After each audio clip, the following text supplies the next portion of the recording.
ఇలాంటి పరిణామాల ద్వారా ఆమెని చంపడం అనేది చాలా దారుణమైన విషయం. చెప్పుకోవడానికి కూడా చాలా సిగ్గుచేటుగా ఉంది.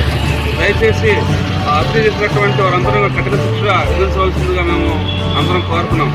మేము ఈ మౌనంగా నివాళులు అర్పిస్తూ సానుభూతి పరంగా ఆత్మశాంతి కలగాలని యొక్క మౌనం ప్రదర్శన పాటిస్తాం.